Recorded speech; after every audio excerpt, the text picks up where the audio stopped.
Hello everybody, and today we are doing parts of a circle. I believe I call this something like 11.A part 1. There is an assignment in Canvas with this. It's a super easy assignment, 8 questions. You should be able to do it, some fill-in matching type situation. And what we're going to do and what this unit starts off with are circles. We're going to do circles all day, every day. But first thing you need to know is the parts of a circle. First thing you need to know is the center. The center is the most important part of the circle. It is the center of the circle. I made my point as close to the center as possible. The next point you need to know that could come in handy is the center to the outside edge. And there's infinite number of these inside a circle, but it is called the radius. And I'm just going to do one to save a little time here. Great. And I'm actually going to move this center. I'm going to put it right there. Okay, the next one we're going to do is, you probably guessed it, it is this line that goes from side to side, but it also goes through the middle, and this one is called the diameter. Okay, that is, the diameter. It's from edge to edge, right? All right, the next one, I'm going to start changing colors here to show a little contrast. The next one you're going to, that everybody loves, is this line that kind of just goes from edge to edge but does not go through the center, and this is called a chord. Now, for your assignment, technically the diameter is a chord. It is a special chord called the diameter. But for your assignment, when it asks for chord, please do not use the diameter because you will get marked wrong. Use something that looks like this blue line here. All right, the next kind of important line, this is a very important line. A lot of stuff has been done with this line. It is a line that goes on the outside edge of the circle, only hits the circle in one specific spot, and then keeps on going. And this is what you call a tangent line.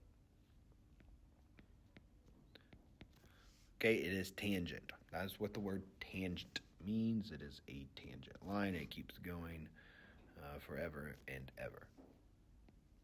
This point here is a special point. The tangent line touches the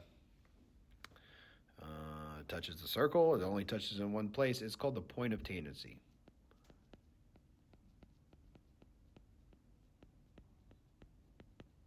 And sorry, that's a little small. I'll zoom in here.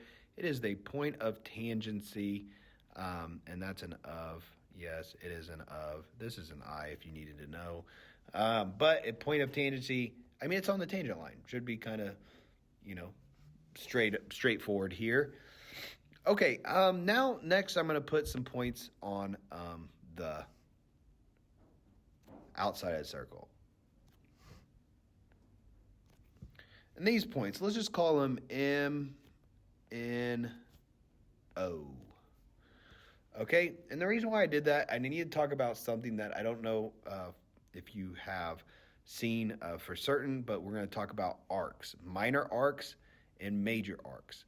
Now, arcs, an arc would be arc MN, and the arc is just this curved piece that goes from one point to another on the outside of the circle. And this is actually a minor arc. Okay, a major arc is usually, it's not always, but for this class, we are going to use major arcs as 3 letters. Okay, and the reason why it's best to use 3 letters because you need to know which way to go around the circle. Okay, so major arc, and actually going to do this in a different color so I can show a little contrast here. Let's maybe do purple. So let's see if I can spell major again and arc again, right? Great. Major arc, M-N-O. Major arc, meaning you go from M to N and then you keep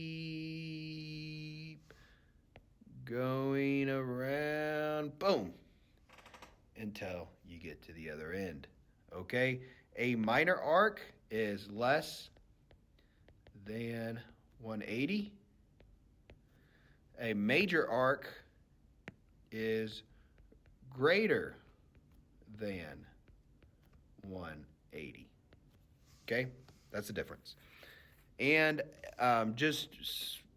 everybody's favorite, it's kind of self-evident, but if I had arc MN, or sorry, MO rather, this, as you can see, is exactly 180, and we actually call this a semicircle because it is kind of semi a circle. Okay, and that would be technically arc NO. And I'll draw a little heart for you because everybody loves semicircles. All right, we got a few more here, some few more pieces of the puzzle to get to. And let's maybe do it in a different color. I don't know what color we should use. Maybe green. Why not green? The next one we're going to call it's kind of like a chord, but it keeps going. Okay, it's this green line here.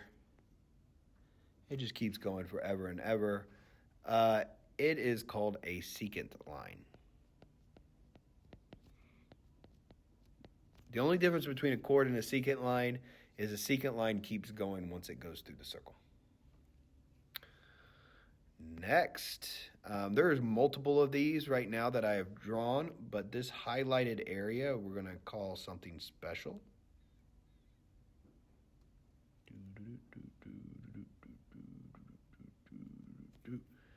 And that is a sector. It is a sector of the circle.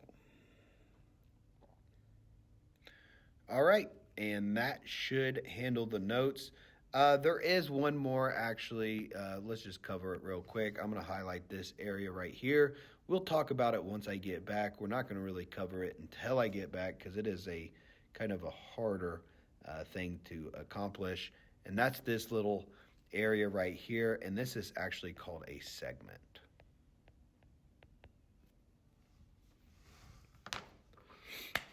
There you go. That should get you by. Do the assignments called 11.8 Part 1. You should be able to do it. And good luck to